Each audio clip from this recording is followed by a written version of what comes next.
ഇവൻ ഡിഷിന് എന്ത് പറ്റിയെന്നറിയാൻ മുകളിൽ കയറിയതായിരുന്നു. അപ്പോൾ പുറകെ എന്തോ സൗണ്ട് കേട്ട് അങ്ങോട്ടേക്ക് പോയി. അതവന്റെ കൂട്ടുകാരനായിരുന്നു. ഇവർ സംസാരിച്ചുകൊണ്ടിരുന്ന സമയത്ത് ആ ചെമരിൽ ഒരു രൂപം പ്രത്യക്ഷപ്പെട്ടത് കണ്ടു. രണ്ട് കൈയും വലിയ തലയുമുള്ള ഒരു രൂപമായിരുന്നു അത്. തിരിഞ്ഞു നോക്കിയപ്പോഴാണ് മനസ്സിലായത് അതൊരു ഏലിയൻ ആയിരുന്നു എന്ന്. അവര് 4 പേരടങ്ങുന്ന ഒരു ടീമായിട്ടാണ് വന്നത്.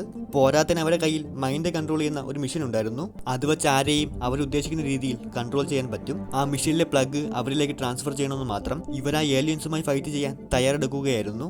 അവരെ അറ്റാക്ക് ചെയ്യാൻ നല്ലൊരു പ്ലാൻ വേണമെന്ന് ഇവൻ കൂട്ടുകാരനോട് പറഞ്ഞു. അതൊന്നും കേൾക്കാതെ അവൻ മുകളിലേക്ക് പോയി. ഡോർ ഓപ്പൺ ആയതും ഇവൻ ആ വാട്ടർ ഗണ്ണ് വെച്ച് വെടിവെക്കാൻ തുടങ്ങി. പക്ഷെ അതൊന്നുപോലും അവരുടെ ദേഹത്ത് കൊണ്ടില്ല. അത് കൂടാതെ അവരൊരു ഗ്രനേഡ് എടുത്ത് താഴേക്കിട്ടു. അതിന്റെ പിൻ ഓപ്പൺ ആയപ്പോഴത്തേക്കും ഇവർ മുകളിലേക്ക് പൊങ്ങാൻ തുടങ്ങി. ഗ്രാവിറ്റി കൺട്രോൾ ചെയ്യുന്ന ഒരു ഡിവൈസ് ആയിരുന്നു അത്. അപ്പോഴേക്കും ഈ മണ്ടൻ ഡോർ തുറന്ന് അകത്തേക്ക് കയറി വന്നു. മറ്റവരുടെ കൂട്ടത്തിൽ ഇവനും ഫ്ലൈ ചെയ്യാൻ തുടങ്ങി.